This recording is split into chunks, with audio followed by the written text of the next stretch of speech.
ನಾನೊಬ್ಬ ಪಕ್ಷದ ಕಾರ್ಯಾಧ್ಯಕ್ಷನಾಗಿ ನಾನು ಪಕ್ಷದ ವತಿಯಿಂದ ನಾನು ಈ ಒಂದು ಪ್ರೆಸ್ ಮೀಟ್ನನ್ನು ಮಾಡ್ತಾ ಇದ್ದೀನಿ. ಪಕ್ಷ ತಗೊಂಡಿರುವಂಥ ನಿರ್ಧಾರ ಮತ್ತು ಅದನ್ನು ಯಾವ ರೀತಿ ಮಾಡಬೇಕು ಅನ್ನೋ ತಗೊಂಡಿರುವಂಥ ಒಂದು ತೀರ್ಮಾನನ ಇವತ್ತು ಜನಗಳ ಮುಂದೆ ಹಾಗೂ ಎಲ್ಲ ಕಾರ್ಯಕರ್ತರ ಮುಂದೆ ನಾನು ಇದನ್ನು ಹೇಳಲಿಕ್ಕೆ ನಾನು ಇಷ್ಟಪಡ್ತೀನಿ. ಈಗ 3ನೇ ತಾರೀಕು ಪ್ರಮಾಣ ವಚನ ಸ್ವೀಕಾರ ಮಾಡೋದು ಅಂತ ತೀರ್ಮಾನ ಆಗಿದೆ. ಸೊ ಅದನ್ನು ಯಾವ ರೀತಿ ತಗೋಬೇಕು ಅನ್ನೋದ್ರ ಬಗ್ಗೆ ಸಾಕಷ್ಟು ಗೊಂದಲಗಳು ಇವತ್ತು ನೀವು ಟಿ ವಿನಲ್ಲಿ ನಾವು ನೋಡ್ತಾ ಇದ್ದೀವಿ. ವಿಧಾನಸೌಧದ ಸ್ಟೆಪ್ಸ್ ಮೇಲೆ ತಗೋತಾರೆ, ಮೆಟ್ಟಲುಗಳ ಮೇಲೆ ತಗೋತಾರೆ, ಅಥವಾ ಇದರಲ್ಲಿ ಗವರ್ನರ್ ಇದರಲ್ಲಿ ತಗೋತಾರೆ, ಏನು ಗ್ಲಾಸ್ ಹೌಸಲ್ಲಿ ತಗೋತಾರೆ ಅನ್ನೋದ್ರ ಬಗ್ಗೆ ಜಿಜ್ಞಾಸೆ ಇದೆ. ತಮಗೆಲ್ಲ ಗೊತ್ತಿದೆ, ಇವತ್ತೊಂದು ದಿವಸ ಇವತ್ತು ಕೇಂದ್ರ ಸರ್ಕಾರದ ಕೊಡುಗೆ ಪೆಟ್ರೋಲು ಡೀಸೆಲ್ಲು ಜಾಸ್ತಿಯಾಗಿ ತುಂಬ ದುಬಾರಿಯಾಗಿರೋದ್ರಿಂದ ಜನಗಳಿಗೆ ತೊಂದರೆ ಆಗಬಾರ್ದು ಅನ್ನೋ ದೃಷ್ಟಿಯಿಂದ ಬೇರೆ ಬೇರೆ ಕಡೆಯಿಂದ ಸುಮಾರು ಒಂದು 10-15 ಸಾವಿರ ಬಸ್ಗಳನ್ನ ಬುಕ್ ಮಾಡೋದಕ್ಕೆ ಎಲ್ಲರೂ ಕೂಡ ಯೋಚನೆ ಮಾಡಿದ್ರಲ್ಲ. ಎಲ್ಲ ಒಂದೊಂದು ಡಿಸ್ಟ್ರಿಕ್ಟಿಂದ ಅಲ್ಲಿಂದ ಇಲ್ಲಿಂದೆಲ್ಲ ಬರಬೇಕು ಅಂತ ಅಂದ್ಬಿಟ್ಟು ದೊಡ್ಡ ಪ್ರಮಾಣದಲ್ಲಿ ಇದನ್ನು ಆಗಬೇಕು ಅನ್ನೋ ಇದರಲ್ಲಿ ಇತ್ತು.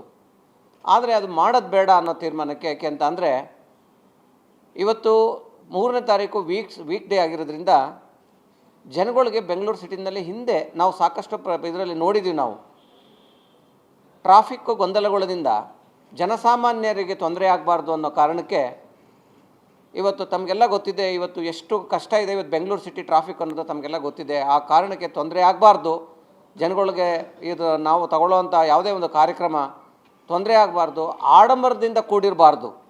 ಈ ಒಂದು ಚಾರ್ಜ್ ಟೇಕಿಂಗ್ ಅನ್ನೋದು ಏನಿದೆ ಅದನ್ನು ಆಡಂಬರದಿಂದ ಕೂಡಿರಬಾರ್ದು, ಆದಷ್ಟು ಸಿಂಪಲ್ಲಾಗಿ ತಗೋಬೇಕು, ಕೆಲಸ ಮಾಡೋ ರೀತಿಯಲ್ಲಿ ಅದನ್ನು ತೋರಿಸ್ಬೇಕು ಹೊರತು ಆಡಂಬರ ಮಾಡೋದು ಬೇಡ, ಸರಳವಾಗಿ ಈ ಒಂದು ಕಾರ್ಯಕ್ರಮ ನಡಿಬೇಕು ಅನ್ನೋ ತೀರ್ಮಾನನ ಪಕ್ಷ ಇವತ್ತು ತೆಗೆದುಕೊಂಡು ಆ ಡೈರೆಕ್ಷನ್ನ ಇವತ್ತು ಕೊಟ್ಟಿದೆ. ಇವತ್ತು ಸಮಯ ಒಂದು ಫಿಕ್ಸ್ ಆಗಬೇಕು.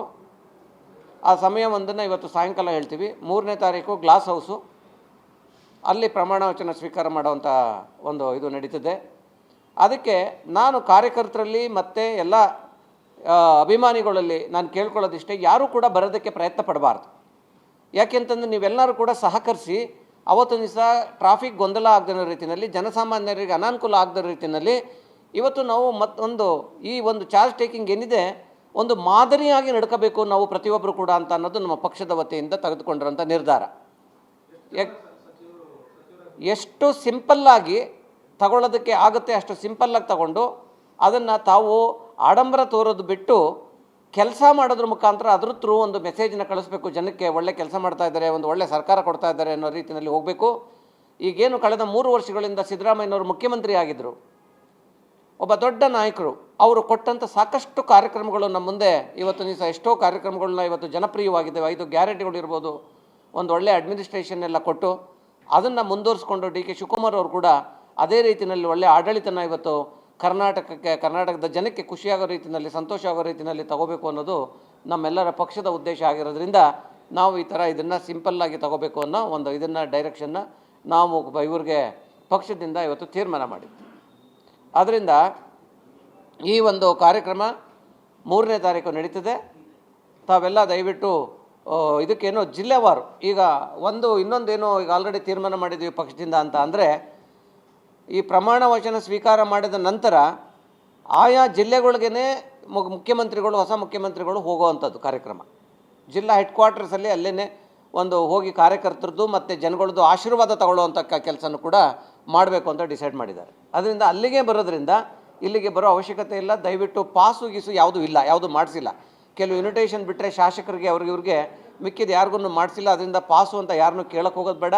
ಹಾಗೆ ಅಲ್ಲಿ ಬಂದು ಯಾವುದೇ ರೀತಿಯಲ್ಲಿ ನ್ಯೂಸೆನ್ಸ್ ಕ್ರಿಯೇಟ್ ಆಗದ ರೀತಿಯಲ್ಲಿ ನಡ್ಕೊಂಡ್ರೆ ಅದು ಒಂದು ಕಾಂಗ್ರೆಸ್ ಪಕ್ಷಕ್ಕೆ ನೀವು ಒಂದು ಒಳ್ಳೆಯ ಮೆಸೇಜನ್ನು ಕಾಂಗ್ರೆಸ್ ಪಕ್ಷದ ಥ್ರೂ ಕಳಿಸ್ತಂಥ ಒಂದು ಕೀರ್ತಿ ನಿಮಗೆ ಸಿಗುತ್ತೆ.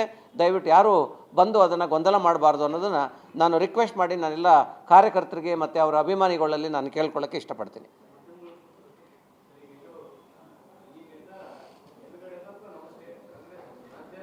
ನಮ್ಮ ರಾಜ್ಯದ ಪಕ್ಷದ ನಿರ್ಧಾರ ಇದು, KPCC ನಿರ್ಧಾರ.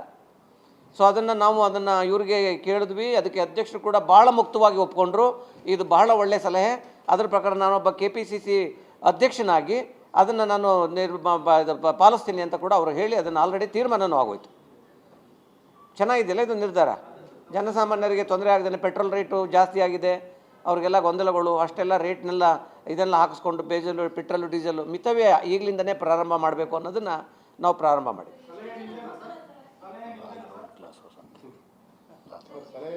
ರಾಜಭವನ ಗ್ಲಾಸ್ ಹೌಸ್ ಸ್ಥಳ, ರಾಜಭವನ ಗ್ಲಾಸ್ ಹೌಸ್ ಸ್ಥಳ, ರಾಜಭವನ ಗ್ಲಾಸ್ ಹೌಸ್. ಇನ್ನೇನಾದರೂ ಇದ್ದರೆ ತಾವು ಕೇಳ್ಬೋದು. Thank you very much. ಅದು ನಿರ್ಧಾರ ನಮ್ಮದಲ್ಲ. ಇವಾಗ ಆಲ್ರೆಡಿ ಈಗ ಇದು CLP ನಾಯಕರಾಗಿ ಆಯ್ಕೆಯಾದ ನಂತರ ಸಿದ್ದರಾಮಯ್ಯನವರು ಅವ್ರಿಗೆ ಅದನ್ನು ಹಸ್ತಾಂತರ ಮಾಡಿದ ಮೇಲೆ, ಅವ್ರನ್ನ ನಾಯಕರನ್ನ ಮಾಡಿದ ಮೇಲೆ ನಮ್ಮ ಪಕ್ಷ ಎಲ್ಲ ಅದು ತದನಂತರ ಅದು ನಿರ್ಧಾರ ಆಗುತ್ತೆ, ಅದು ಡಿಸಿಷನ್ ತಗೋತಾರೆ. ಇನ್ನು ಇಲ್ಲಿ ತನಕ ಏನೂ ಅಂಥದ ಚರ್ಚೆಗಳು ನಡೆದಿಲ್ಲ.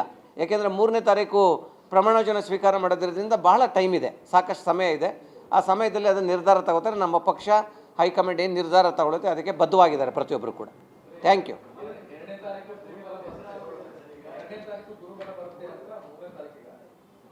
ಗುರು ಯಾರು?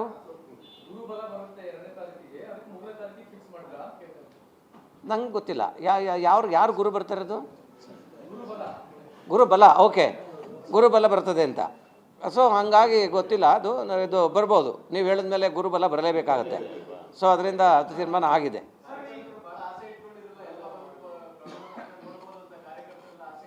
TV ನೀವೆಲ್ಲ ಪ್ರಚಾರ ಮಾಡ್ತೀರಾ, ಮನೆಯಲ್ಲೇ ಕೂತ್ಕೊಂಡು ನೋಡಲಿ.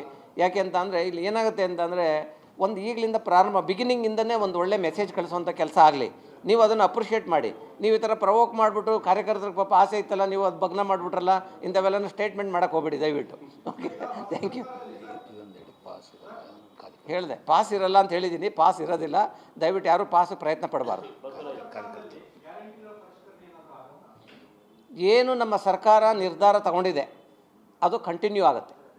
ಅದನ್ನು ಇನ್ನೂ ಪ್ರಬಲವಾಗಿ ಯಾವ ರೀತಿ ಜನಕ್ಕೆ ತಲುಪಿಸ್ಬೇಕು ಅನ್ನೋದನ್ನು ಯಾವುದೇ ಸಿದ್ದರಾಮಯ್ಯನವರು ತಗೊಂಡಿರುವಂಥ, ನಮ್ಮ ಕಾಂಗ್ರೆಸ್ ಪಕ್ಷ ತಗೊಂಡಿರುವಂಥ ನಿರ್ಧಾರಗಳಲ್ಲಿ ಯಾವುದೇ ಬದಲಾವಣೆಗಳು ಇರೋದಿಲ್ಲ. ಅವರು ತಗೊಂಡಿರುವಂಥ ನಿರ್ಧಾರಗಳು ಇಡೀ ದೇಶಕ್ಕೆ ಮಾದರಿ ಇದೆ ಇವತ್ತು. ಅದರಿಂದ ಅದನ್ನೇ ಮುಂದುವರಿಸ್ಕೊಂಡು ಹೋಗಬೇಕು ಅಂತ ನಿರ್ಧಾರ ಮಾಡಿದೆ.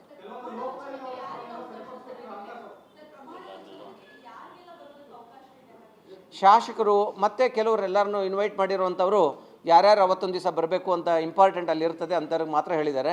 ಅದನ್ನು ಎಷ್ಟು ಭಾಳ ಸ್ಥಳಗಳು ಕೂಡ ಕಮ್ಮಿ ಇರೋದ್ರಿಂದ ತಮಗೆಲ್ಲ ಗೊತ್ತಿದೆ. ಅದರಿಂದ ತುಂಬ ಕಮ್ಮಿ ಜನಕ್ಕೆ ಹೇಳಿರೋದು.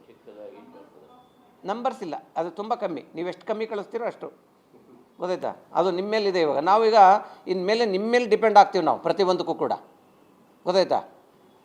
ಕರೆಕ್ಟಾ ದೀಪಕ್ ತಿಮ್ಮಯ್ಯ ಅವರೇ? Okay, thank you very much. Thank you. Press meet ಮಾಡಲ್ಲ ನೋಡಿ, ಮಾಡಿದ್ದೀವಿ ಇವತ್ತು ನಾವು. ಮಾಡಿದ್ದೀನಿ ನಾನು.